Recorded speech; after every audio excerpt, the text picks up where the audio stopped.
जय जिनेंद्र। आज हम NCERT 12 DPI द्वारा जारी किए गए अभ्यास प्रश्न पत्र अर्थशास्त्र सेट बा 2022-23 के लिए का पार्ट 2 सॉल्व करेंगे।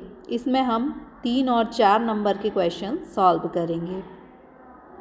मांग के नियम की विशेषताएं बताइए। पहला है ऋणात्मक संबंध। मांग का नियम जो होता है वो कीमत और मांग में ऋणात्मक संबंध को बताता है, यानी कीमत बढ़ने पर मांग घट जाती है, कीमत घटने पर मांग बढ़ जाती है। मूल्य स्वतंत्र और मांग निर्भर, यानी कीमत के अनुसार मांग में परिवर्तन होता है, कीमत स्वतंत्र है और मांग उस पर निर्भर है। समय निश्चित अवधि, मतलब मांग का नियम समय की निश्चित अवधि में लागू होता है। ठंडियाँ यदि होंगी तो स्वेटर की मांग बढ़ेगी, लेकिन गर्मियों में यदि कीमत कितनी भी कम हो जाए स्वेटर की मांग नहीं बढ़ेगी। तो मांग का नियम जो है वो निश्चित समय अवधि से संबंधित होता है। मांग को प्रभावित करने वाले तत्व बताइए। पहला है उपभोक्ता की आय। आप वस्तुओं का उपभोग करते हैं। यदि मान लीजिए कि आपकी जो आय है वो बढ़ जाए तो अब क्या होगा, आपकी मांग बढ़ जाएगी। अब आप और ज़्यादा वस्तुओं का उपभोग कर सकते हैं। यदि आपकी आय कम हो जाए तो आपकी मांग भी कम हो जाएगी।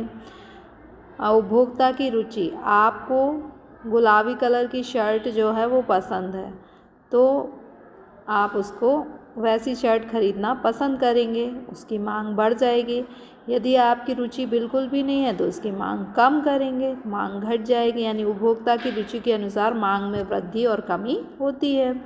धन का वितरण, आपकी क्लास में जितने बच्चे हैं सबको छात्रवृत्ति मिले और बढ़कर छात्रवृत्ति मिले तो सभी मांग करेंगे, बाजार जाके वस्तुएं खरीदेंगे, मांग बढ़ जाएगी। यदि मान लीजिए केवल 2 बच्चों को छात्रवृत्ति मिल रही बाकी को नहीं, तो इसका परिणाम क्या होगा, केवल 2 मांग कर पा रहे हैं तो मांग क्या होगी, कम हो जाएगी। यानी धन, सबको छात्रवृत्ति मिल रही है यानी धन का वितरण समान है। यदि धन का वितरण समान होता है तो मांग क्या होती है, बढ़ जाती है। यदि धन का वितरण असमान होता है तो क्या होता है, मांग कम हो जाती है। तटस्थता वक्र की विशेषताएं बताइए। तटस्थता वक्र जो है वो क्या बताता है, 2 वस्तुओं के उन सभी संयोगों को बताता है जिन्हें कि उपभोक्ता अपनी आय और वस्तु की दी गई कीमत के आधार पर खरीद सकता। मान लीजिए आप X और Y 2 वस्तुओं का उपभोग कर रहे हैं। अब तटस्थता वक्र की विशेषताएं क्या है कि तटस्थता वक्र का ढलान समानांतर बाएं से दाएं नीचे की ओर, ये बाएं से दाएं नीचे की ओर जा रहा है। क्यों जाता है, जैसे ये कचौड़ी है और ये समोसा है। आपके पास 100 रुपये हैं, 10 रुपये की कचौड़ी और 10 की समोसा मिलता है। या तो आप 5 कचौड़ी 5 समोसा खा लें। आप जो है कचौड़ी ज़्यादा खाएं तो आप समोसा कम खाने मिलेंगे, कम समोसा खाएं तो कचौड़ी ज़्यादा। यानी आप 10 ही खा सकते हैं किसी भी कॉम्बिनेशन में। एक वस्तु के उपभोग को आप बढ़ाते हैं तो दूसरे वस्तु के उपभोग को कम करना पड़ेगा, इसलिए यह बाएं से दाएं नीचे की ओर जाता है। ऊंचा तटस्थता वक्र अधिक संतुष्टि के स्तर को प्रकट करता है। ये एक और तटस्थता वक्र हो गया। ये क्या हो गया कि आपके पास 200 रुपये हैं। बताइए 100 रुपये में आपको ज़्यादा संतुष्टि मिलेगी या 200 रुपये में? 200 में ज़्यादा संतुष्टि मिलेगी क्योंकि आप ज़्यादा वस्तुओं का उपभोग कर पाएंगे। यानी ये जो ऊंचा तटस्थता वक्र है वह अधिक संतुष्टि को बताता है। क्यों? क्योंकि इससे उपभोग का स्तर बढ़ जाता है। उदासीनता वक्र उपभोक्ता तीसरी विशेषता है कि 2 तटस्थता वक्र एक दूसरे को छूते नहीं, काटते नहीं है। ये 100 रुपये का तटस्थता वक्र है, क्या 200 रुपये का तटस्थता वक्र इसे काट सकता है? नहीं काट सकता। यानी 2 तटस्थता वक्र एक दूसरे को काटते नहीं। क्यों नहीं काटते? क्योंकि दोनों का संतुष्टि स्तर अलग अलग होता है। काटने का मतलब दोनों का संतुष्टि स्तर एक ही हो जाएगा। उपयोगिता के लक्षण बताइए। उपयोगिता व्यक्तिगत होती है। व्यक्तिगत का मतलब है कि एक बच्चे को गुलाबी शर्ट पसंद है तो वो उसके लिए उस शर्ट की उपयोगिता बहुत अधिक है, और दूसरे बच्चे को ये बिल्कुल पसंद नहीं है तो इसके लिए इसकी कोई उपयोगिता नहीं है। यानी हर व्यक्ति के लिए एक वस्तु की उपयोगिता अलग अलग होती है। उपयोगिता मनोवैज्ञानिक धारणा है। मनोवैज्ञानिक धारणा का मतलब होता है कि उपयोगिता का कोई भौतिक स्वरूप नहीं होता कि दो वस्तुएं आपके पास हैं तो आप कहो कि इससे हमें 100 उपयोगिता मिल रही है और इस वस्तु से हमें 200 उपयोगिता मिल रही है। इसे हम भौतिक रूप से व्यक्त नहीं कर सकते, ये केवल हम मन में अनुभव कर सकते हैं। उपयोगिता आवश्यकता की तीव्रता पर निर्भर करती है। एक बच्चे ने अभी अभी खाना खाया तो उसको एक रोटी की कोई उपयोगिता नहीं है। दूसरे बच्चे ने 2 दिन से खाना नहीं खाया तो इसके लिए इस रोटी की उपयोगिता बहुत अधिक होगी। यानी जिसकी आवश्यकता तीव्रता अधिक है उसको उसी वस्तु से उपयोगिता अधिक प्राप्त होती है। एक फर्म संप्राप्ति बाजार कीमत और बेची गई मात्रा में क्या संबंध होता है। देखिए, मान लीजिए कि एक वस्तु की कीमत है 10 रुपये और आप 10 वस्तु बेचते हैं तो आपकी संप्राप्ति कितनी हो गई, 100 रुपये। तो वस्तु की कीमत में बेची गई मात्रा का गुणा करने पर हमें संप्राप्ति प्राप्त होती है। यही आपसे पूछा है, तीनों के बीच में क्या संबंध है। इसके बाद है, क्या दीर्घकाल में प्रतिस्पर्धी बाजार में लाभ अधिकतमीकरण फर्म सकारात्मक स्तर का उत्पादन कर सकता है यदि बाजार कीमत न्यूनतम औसत लागत से कम है। देखिए, न्यूनतम औसत लागत, मान लीजिए कि आप किसी वस्तु को बना रहे हैं और बनाने में आपकी लागत आ रही है 100 रुपये। अब जो है ये आपकी क्या हो गई, न्यूनतम औसत लागत। अब जो वस्तु की कीमत है, वस्तु आपको 90 रुपये में बिके तो क्या आप बेचेंगे, नहीं बेचेंगे। तो यही आपको लिखना है कि दीर्घकाल में प्रतिस्पर्धी बाजार में लाभ अधिकतमीकरण फर्म सकारात्मक स्तर का उत्पादन नहीं कर सकती। शक्ति के पहले क्या लिखना है, नहीं कर सकती यदि बाजार कीमत न्यूनतम औसत लागत से कम है, क्योंकि यदि न्यूनतम औसत लागत ही वसूल नहीं होगी तो आप उत्पादन करना ही पसंद नहीं करेंगे। फर्म जो है वो उत्पादन को बंद कर देगी। बैंक दर और रेपो रेट में क्या अंतर होता है। बैंक दर का मतलब है केंद्रीय बैंक व्यापारिक बैंकों को जिस दर पर ऋण प्रदान करती है वह बैंक दर। जैसे यदि आप बैंक से ऋण लेंगे तो वो ब्याज दर, और बैंक केंद्रीय बैंक से ऋण लेगी तो वह बैंक दर। रेपो रेट क्या होती है कि जो सरकार होती है उसको अगर ऋण लेना होता है तो वो RBI को कुछ बॉन्ड देती है। ये जो बॉन्ड होती हैं ये प्रतिभूति कहलाती है। अब रेपो रेट को यदि हम देखें तो रेपो रेट में क्या होता है, जैसे कि सरकार को रुपए की ज़रूरत है, ऋण की ज़रूरत है, तो वो क्या करेगी, एक बॉन्ड जारी करेगी और इस बॉन्ड को RBI के माध्यम से विक्रय करेगी। अब रेपो रेट क्या होता है कि जो हमारे SBI आदि कॉमर्शियल बैंक हैं वो क्या करती हैं, इन बॉन्ड को RBI से ख़रीद लेती हैं। अब RBI क्या करती है, कभी कभी RBI इनको मतलब जैसे ये बॉन्ड इस बैंक ने ख़रीदा, अब RBI ने इस बॉन्ड को इस बैंक से वापस ख़रीद लिया। जब RBI इस बॉन्ड को वापस ख़रीदेगी कॉमर्शियल बैंक से तो उसे हम क्या कहेंगे, पुनर्क्रय। तो केंद्रीय बैंक व्यापारिक बैंक से जिस दर पर प्रतिभूति, ये क्या है, बॉन्ड प्रतिभूति का पुनर्क्रय करती है उसे रेपो दर कहते हैं। रेपो दर पर ब्याज दर अधिक होती है और बैंक दर जो होती है उस पर ब्याज दर अधिक होती है, और मतलब बैंक दर जो होती है वो रेपो दर से अधिक होती है और रेपो दर जो होती है वो बैंक दर से कम होती है।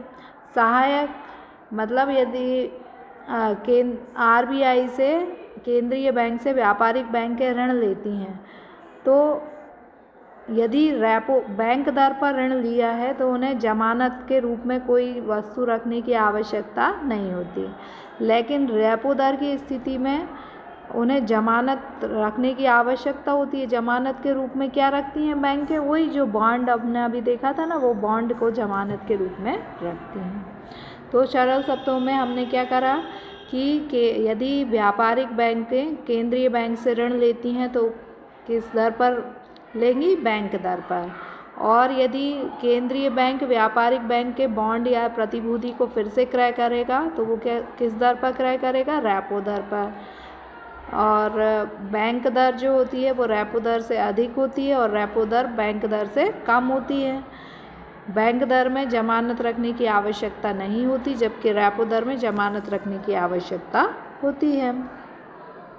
वस्तु विनिमय प्रणाली की सीमाएं यानी कठिनाइयाँ। वस्तु विनिमय यानी एक वस्तु के बदले में दूसरी वस्तु को लेन देन करना वस्तु विनिमय है। वस्तु विनिमय में पहला मूल्य मापन की कठिनाई होती है कि वस्तुओं के मूल्य को किस में मापा जाए। जैसे हम 1 रुपये किलो, 4 रुपये लीटर, लेकिन उस समय मुद्रा नहीं चलती थी तो कठिनाई होती थी कि मूल्य को किस में मापा जाए। जैसे कोई कहे कि मेरा गेहूँ महंगा है और जो है चावल सस्ता है, लेकिन अब इनको मापे कैसे। चावल वाला कहेगा मेरा चावल महंगा है, गेहूँ सस्ता है, तो मूल्य के मापन की कठिनाई होती थी। दोहरा संयोग की कठिनाई। दोहरा संयोग मतलब एक व्यक्ति के पास गेहूँ है और दूसरे व्यक्ति के पास चावल है। दोनों विनिमय कब कर सकते हैं? जब दोनों को एक दूसरे की वस्तु की आवश्यकता हो। ऐसा दोहरा संयोग मिलना कठिन होता है। स्थगित भुगतान निपटाने में कठिनाई मतलब आपके पास आज पैसे नहीं होते हैं तो आप कहते हो हम भविष्य में भुगतान कर देंगे, परंतु वस्तु विनिमय में व्यक्ति बोलता था कि अभी वस्तु नहीं है तो भविष्य में कैसे आ जाएगी। तो स्थगित भुगतान यानी भविष्य में जो भुगतान करने की कठिनाई उत्पन्न होती थी। 3 नंबर का है तो आपको 3 पॉइंट ही लिखना है। सीमांत उपयोगिता ह्रास नियम क्या है? जैसे आप रोटी खाते हैं, पहली रोटी आपने 2 दिन से खाना नहीं खाया, पहली रोटी आपको बहुत अच्छी लगेगी, दूसरी उससे कम, तीसरी उससे कम, चौथी उससे कम। अब आप 4 ही रोटी खाते हैं, इसके बाद भी यदि आपको खाना खिलाते जाएं तो आप अधिक भोजन करेंगे तो आपकी उपयोगिता और कम होती जाएगी। तो सीमांत उपयोगिता ह्रास नियम क्या कहता है कि जब किसी वस्तु की इकाइयों का लगातार उपभोग किया जाए, आप लगातार रोटी खा रहे हैं, तब प्रत्येक अतिरिक्त इकाई से प्राप्त होने वाली सीमांत उपयोगिता घटती जाती है। हर अगली इकाई से आपको उपयोगिता कम प्राप्त हो रही है। तालिका में आप देख सकते हैं कि पहली रोटी से आपको 10 उपयोगिता मिली, दूसरी से 5, 2 ही रोटी खाते हैं तो तीसरी से 0, और चौथी में आप ज़्यादा खाएंगे तो आपकी तबीयत खराब होने लगेगी तो -5 उपयोगिता। 10 को 10 लिख देंगे कुल उपयोगिता निकालने के लिए। 10 और 5 15, 15 और 0 15, 15 और -5 10। रेखा चित्र से स्पष्ट है कि जैसे जैसे हम रोटी की अतिरिक्त इकाइयों का उपभोग करते हैं वैसे वैसे उनसे प्राप्त होने वाली सीमांत उपयोगिता घटती जाती है। कुल उपयोगिता पहले बढ़ती है, फिर स्थिर होती है और फिर घटने लगती है। सीमांत उपयोगिता और कुल उपयोगिता में संबंध। ये चित्र आपको नहीं बनाना, समझाने के लिए बनाया है। जब सीमांत उपयोगिता धनात्मक होती है, देखिए ये जो लाइन है उसके ऊपर धनात्मक और इसके नीचे ऋणात्मक, यहाँ धनात्मक। जब MU यानी सीमांत उपयोगिता, TU यानी टोटल यूटिलिटी कुल उपयोगिता। जब सीमांत उपयोगिता धनात्मक, यहाँ पर सीमांत उपयोगिता क्या है? धनात्मक। जब सीमांत उपयोगिता धनात्मक होती है तो कुल उपयोगिता ये देखिए बढ़ रही है। जब सीमांत उपयोगिता 0 होती है, ये सीमांत उपयोगिता इस बिंदु पर क्या हो गई? 0। जब सीमांत उपयोगिता 0 होती है तो कुल उपयोगिता अधिकतम होती है, यहाँ अधिकतम हो गई। जब सीमांत उपयोगिता ऋणात्मक, यहाँ सीमांत उपयोगिता क्या है? 0 से नीचे यानी ऋणात्मक। जब सीमांत उपयोगिता ऋणात्मक होती है तो कुल उपयोगिता ये देखिए घटने लगती है। पैमाने के प्रतिफल की विभिन्न अवस्थाओं की व्याख्या कीजिए। पैमाने का प्रतिफल का नियम क्या बताता है कि जैसे भूमि, पूंजी, श्रम, संगठन और साहस जो उत्पादन के साधन हैं, यदि इन्हें हम सभी साधनों को डबल कर दें तो जो उत्पादन होगा वो डबल होगा, उससे अधिक होगा या उससे कम होगा। यानी उत्पादन के साधनों को समान अनुपात में बदलने से उत्पादन पे जो भी प्रभाव पड़ेगा उसे हम क्या कहेंगे? पैमाने के प्रतिफल कहेंगे। अब क्वेश्चन में क्या पूछा है? विभिन्न अवस्थाएं। तो पैमाने के प्रतिफल की पहली अवस्था है बढ़ते प्रतिफल की अवस्था।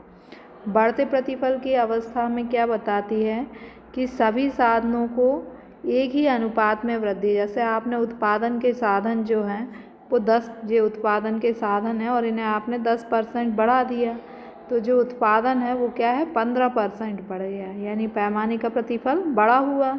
यानी साधन आपने कम लगाए और उत्पादन ज़्यादा बढ़ा, यानी उत्पादन के सभी साधनों में एक ही अनुपात में बढ़ाने के फलस्वरूप उत्पादन के साधनों में वृद्धि की अपेक्षा उत्पादन में आनुपातिक वृद्धि अधिक अनुपात में वृद्धि होती है। मतलब जिस अनुपात में हमने साधनों को बढ़ाया उत्पादन में उससे अधिक अनुपात में वृद्धि हो तो उसे हम क्या कहेंगे? पैमाने का बढ़ता प्रतिफल। अब दूसरा है पैमाने का स्थिर प्रतिफल, यानी आपने उत्पादन के साधनों को 10% बढ़ाया और उत्पादन भी 10% बढ़ा तो हम क्या कहेंगे कि स्थिर प्रतिफल। जितना साधन बढ़ाए उतना ही उत्पादन बढ़ा। यानी सभी साधनों को जब हम एक निश्चित अनुपात में बढ़ाते हैं और उत्पादन में भी उसी अनुपात में वृद्धि होती है तो उसे हम पैमाने का स्थिर प्रतिफल कहते हैं। अब पैमाने का घटता प्रतिफल क्या है कि आप सभी साधनों को 15% बढ़ा दें जबकि उत्पादन में कितनी वृद्धि हो? केवल 10%। यानी उत्पादन के सभी साधनों में जिस अनुपात में वृद्धि की जाए उत्पादन में उससे कम अनुपात में वृद्धि हो तो उसे हम क्या कहेंगे? पैमाने का घटता प्रतिफल का नियम कहेंगे। उत्पादन फलन के आवश्यक तत्वों की व्याख्या कीजिए। उत्पादन फलन क्या बताता है? उत्पादन फलन ये बताता है कि आप उत्पत्ति के साधन, भूमि, पूंजी, श्रम, संगठन और साहस इनमें परिवर्तन करेंगे तो जो उत्पादन है उसमें कितना परिवर्तन होगा। तो उत्पादन फलन एक इंजीनियरिंग समस्या है, ना कि आर्थिक समस्या। इंजीनियरिंग समस्या का मतलब क्या है कि उत्पादन फलन केवल आपको ये बताएगा कि उत्पादन के साधनों को यदि आप डबल कर दोगे या आपने भूमि को स्थिर रखा और श्रमिक को डबल कर दिया तो उत्पादन डबल होगा, उससे अधिक होगा या कम होगा। यानी ये केवल उत्पादन की इंजीनियरिंग समस्या मतलब मात्रा को बताता है। उत्पादन की आर्थिक समस्या यानी उत्पादन की कीमत से इसका कोई संबंध नहीं है। तो यह एक इंजीनियरिंग समस्या है, आर्थिक समस्या नहीं है। उत्पादन फलन कीमत निरपेक्ष है। कीमत निरपेक्ष है यानी उत्पादन की कीमत कितनी होगी, यानी साधन हमने डबल कर दिए तो कीमत डबल होने से संबंध नहीं है, उत्पादन की मात्रा डबल होगी या नहीं होगी इससे इसका संबंध है। उत्पादन फलन एक दी हुई टेक्नोलॉजी से संबंधित है। उत्पादन फलन जब हम ज्ञात करते हैं तो ये मानते हैं कि हम हल से खेती कर रहे हैं तो हल से ही करें और हम ट्रैक्टर से खेती कर रहे हैं तो ट्रैक्टर से ही खेती करें। टेक्नोलॉजी में परिवर्तन होगा तो उत्पादन की मात्रा में भी परिवर्तन हो जाएगा, फिर उत्पादन फलन ज्ञात नहीं हो पाएगा। उत्पादन फलन साधनों को प्रतिस्थापन की संभावना को स्वीकार करता है। यानी उत्पादन फलन ये मानता है कि आप भूमि को स्थिर रखें और श्रमिक को बढ़ाते जाएं और फिर देखें कि उत्पादन की मात्रा में क्या परिवर्तन हो रहा है। अब आप श्रमिक को बढ़ाना नहीं चाहते तो आप क्या करें? पूंजी को बढ़ाएं और फिर देखें कि उत्पादन में क्या परिवर्तन होता है। तो आपने श्रमिक को किससे प्रतिस्थापित कर दिया? पूंजी से। तो उत्पादन फलन ये मान के चलता है कि उत्पादन के साधन जो हैं प्रतिस्थापित हो सकते हैं, यानी एक दूसरे के बदले उनका प्रयोग किया जा सकता है। जीएसटी से आप क्या समझते हैं? पुरानी कर व्यवस्था के मुकाबले यह कितना श्रेष्ठ है और इसकी कितनी श्रेणियां हैं?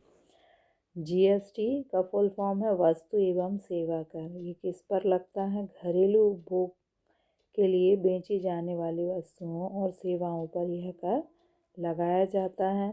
यह मूल्यवर्धित कर है। मूल्यवर्धित कर यानी कपास पर कर लगेगा। कपास से धागा बनने पर जितना मूल्य वृद्धि हुई फिर उस पर कर लगेगा। धागे से कपड़ा बनने पर जितनी मूल्य वृद्धि हुई उस पर कर लगेगा। और धागे कपड़े से शर्ट बनने में जितनी मूल्य वृद्धि हुई उस पर, मतलब ये मूल्य वृद्धि कर है, कर के ऊपर कर नहीं लगता है। और यह एक अप्रत्यक्ष कर है यानी उपभोक्ताओं द्वारा इसका भुगतान किया जाता है। जीएसटी का भुगतान उपभोक्ताओं द्वारा किया जाता है, लेकिन उपभोक्ताओं से कर को वसूल करके व्यवसायी इसको सरकार को भेज देते हैं। यह पुरानी कर व्यवस्था से क्यों श्रेष्ठ है? क्योंकि पहला तो एक साझा राष्ट्र का निर्माण। जीएसटी पूरे देश में लागू है। पहले अलग अलग राज्य सरकार, केंद्र सरकार अलग अलग कर लगाती थी, लेकिन अब संपूर्ण देश में एक ही कर लगता है, जिससे एक देश एक कर की भावना का विकास हुआ है। कर के बोझ में कमी। पहले कपास, धागा, कपड़ा, शर्ट सब पर अलग कर लगता था, तो क्या होता था कि दोहरा करारोपण हो जाता है। लेकिन जीएसटी में क्या हुआ है, जो आप पहले कर दे चुके हैं उसको माइनस कर दिया जाता है, तो केवल जितनी मूल्य वृद्धि होती है उस पर ही कर लगता है। इससे जो करदाता है वो दोहरे करारोपण के बोझ से बच गए हैं। तीसरा है भारतीय उत्पादों को अधिक प्रतिस्पर्धी बनाना। जीएसटी में कर पर कर नहीं लगता, जैसे कपास पर, धागे पर, कपड़े पर कर लगता था तो कर पे कर लगता था। तो क्या है कि वस्तुएं सस्ती हो जाती हैं, क्योंकि दोहरा करारोपण नहीं होता। वस्तुएं सस्ती हो जाती हैं तो अंतर्राष्ट्रीय बाजार में निर्यातक उन्हें बेचकर अधिक लाभ कमा पाते हैं। जीएसटी की कितनी श्रेणियां हैं? पहला है सीजीएसटी, यानी के सी मतलब सेंट्रल गवर्नमेंट जो जीएसटी लगाती है वो क्या है? सीजीएसटी, केंद्रीय माल एवं वस्तु सेवा कर। SGST, S means state government जो कर लगाती है वो एसजीएसटी, राज्य माल एवं सेवा कर। यूटीजीएसटी, यूटी यानी केंद्र शासित प्रदेश जो जीएसटी लगाते हैं वो यूटीजीएसटी कहलाता है। आईजीएसटी जो है वो आई मीन्स इंटीग्रेटेड एकीकृत वस्तु एवं सेवा कर है। जीएसटी के अंतर्गत निम्न दरों से कर लगाया जाता है: 0%, 5%, 12%, 18% और 28% की दर से कर लगाया जाता है। राजस्व प्राप्तियों और पूंजीगत प्राप्तियों में अंतर बताइए। राजस्व प्राप्ति क्या है? राजस्व प्राप्ति, यदि आपने कोई नया व्यापार बिजनेस खोला, उसमें आप पैसे लगाते हैं, वित्त पोषण यानी पैसे देते हैं, तो उसे हम पूंजीगत प्राप्तियों के अंतर्गत रखेंगे। आप किसी नए व्यापार में जो भी पैसा देंगे वो पूंजी निवेश करेंगे, वह पूंजीगत प्राप्ति। राजस्व प्राप्ति, अब व्यापार चल रहा है, उसके परिचालन से जो आपको आय उत्पन्न होगी वह पूंजीगत प्राप्ति होगी, राजस्व प्राप्ति होगी। प्रकृति, पूंजीगत प्राप्ति जो है गैर आवर्ती प्रकृति की होती है। गैर आवर्ती मतलब एक बार जो प्राप्ति हो गई वो बार बार प्राप्ति नहीं होती, जबकि राजस्व प्राप्ति आवर्ती प्रकृति की होती है, मतलब बार बार आप माल बेचेंगे, बार बार आपको आय प्राप्त होगी। पूंजीगत प्राप्ति दीर्घ अवधि की, जैसे आपने भवन बनाया तो भवन क्या है? दीर्घकाल तक आपके व्यापार में साथ देगा, दीर्घकालीन पूंजीगत प्राप्ति होती है। लेकिन राजस्व प्राप्ति लघु अवधि की होती है, आप माल बेचेंगे तो लघु अवधि के लिए पैसा प्राप्त होगा, उसके बाद खत्म हो जाएगा। के बदले में राजस्व प्राप्ति के बदले में आपको आय का स्रोत प्राप्त होता है। जैसे आपने एक मशीन खरीदी तो वो जो मशीन होगी वो क्या है? पूंजीगत प्राप्ति, वो आपको आय का स्रोत प्राप्त हो गया लंबे समय के लिए। जबकि राजस्व प्राप्ति, आप मशीन से जो वस्तु बना रहे हैं उस वस्तु को बेचने से आपको केवल आय प्राप्त होगी, जबकि मशीन क्या है? आय का स्रोत है। स्थिर विनिमय दर प्रणाली के 2 गुण और 2 दोष। स्थिर विनिमय दर प्रणाली क्या होती है? इसमें जो सरकार होती है वो विनिमय दर निर्धारित कर देती है कि भाई 70 रुपये के बदले में $1 मिलेगा, तो ये विनिमय दर स्थिर रहती है, इसे स्थिर विनिमय दर कहते हैं। इसके गुण: अंतर्राष्ट्रीय व्यापार को प्रोत्साहन, चूँकि विनिमय दर स्थिर होती है इसलिए आयातक और निर्यातक दोनों को पता होता है कि उन्हें कितनी राशि देना और कितनी लेना है, जिससे अंतर्राष्ट्रीय व्यापार आसानी से हो पाता है, उसे प्रोत्साहन मिलता है। विनिमय प्रबंध व्यवस्थाओं से मुक्ति, क्या होता है कि जब विनिमय दर स्थिर होती है तो सरकार को विनिमय के लिए कोई अतिरिक्त प्रबंध नहीं करना पड़ता, जिससे कि सट्टेबाजी रुक सके। इस प्रकार विनिमय प्रबंध व्यवस्थाओं से मुक्ति मिल जाती है।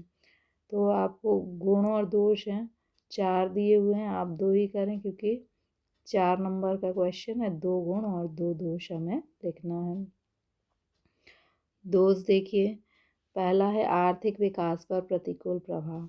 जब सरकार जो है विनिमय दर जो है 70:1 निश्चित रखती है तो उससे सरकार का पूरा ध्यान विनिमय दर की स्थिरता को बनाए रखना होता है। वो राष्ट्रीय आय, रोजगार नीति, मूल्य स्तर आदि बातों को गौण मान लेती, केवल अपना ध्यान किस पर रखती है कि विनिमय दर स्थिर रहे। भ्रष्टाचार। स्थिर विनिमय दर में कई प्रकार के भ्रष्टाचार फैलने लगते हैं और उसको नियंत्रण करने के लिए सरकार को अपनी अतिरिक्त शक्ति लगानी होती है। तो केवल हमें 2 दोषी लिखना है। लोचपूर्ण विनिमय दर प्रणाली के गुण और दोष। पहला है आर्थिक प्रगति में सहायक। लोचपूर्ण विनिमय दर प्रणाली में क्या होता है कि मांग और पूर्ति की शक्तियों से विनिमय दर निर्धारित होती है। कभी विनिमय दर $1 के बदले 70 हो सकती है, कभी यह 75 भी हो सकती है या कम भी हो सकती है। यानी मांग और पूर्ति की शक्तियों द्वारा विनिमय दर निर्धारित होती है। अब ये आर्थिक प्रगति में सहायक क्यों से होती है? क्योंकि देश में आयात और निर्यात का नियमन किया जाता है और देश के निर्यातों में वृद्धि होती है। अब लोचपूर्ण विनिमय दर प्रणाली से देश के निर्यातों में वृद्धि कैसे होती है? लोचपूर्ण विनिमय दर प्रणाली में क्या होता है कि विनिमय दर कम भी हो सकती है, और जब विनिमय दर मान लीजिए 1:50 यानी विनिमय दर कम हो जाए। पहले विनिमय दर 1:100 थी, $1 के बदले में 100 रुपये। अब क्या है, $1 के बदले में 50 रुपये हो गई है। तो हमारी वस्तु अमेरिकन्स को आधी कीमत पे मिलने लगेंगी, हमारा निर्यात बढ़ जाएगा, जिससे क्या होगा, आर्थिक प्रगति में वृद्धि होगी। आयात महंगे हो जाएंगे, जिससे कि आयात प्रतिस्थापन हो सकेगा। तो आपको क्या लिखना है कि लोचपूर्ण विनिमय दर आर्थिक प्रगति में सहायक है, क्योंकि इससे निर्यात में वृद्धि हो जाती है, आयात में कमी आने लगती है, आयात प्रतिस्थापन संभव होता है। संकट काल में उपयुक्त। संकट काल में हमें भारी मात्रा में आयात करना पड़ता है और संकट काल में उस देश की विनिमय दर कम हो जाती है, मतलब 1:100 के बदले में गिरकर 1:50 भी हो सकती है और भी कम हो सकती है। इससे हमें दूसरे देशों की वस्तुएं हमें सस्ती में लगेंगी, मतलब इससे क्या होगा, दूसरे देशों को हमारी वस्तुएं महंगी लगे सस्ती लगेंगी और हमारा निर्यात जो है वो बढ़ जाएगा। लोचपूर्ण विनिमय दर के दोष। पहला है बार बार परिवर्तन से व्यापारियों को कठिनाई। लोचपूर्ण विनिमय दर कभी $1 बदले 70 हो सकती है, कभी $1 बदले 100 हो सकती है। यानी विनिमय दर में बार बार परिवर्तन होता है, जिससे कि आयातक और निर्यातकों को यह अनुमान लगाने में कठिनाई होती है कि उन्हें कितनी राशि मिलना है और कितनी देना है। इसके बाद आर्थिक नियोजन में कठिनाई।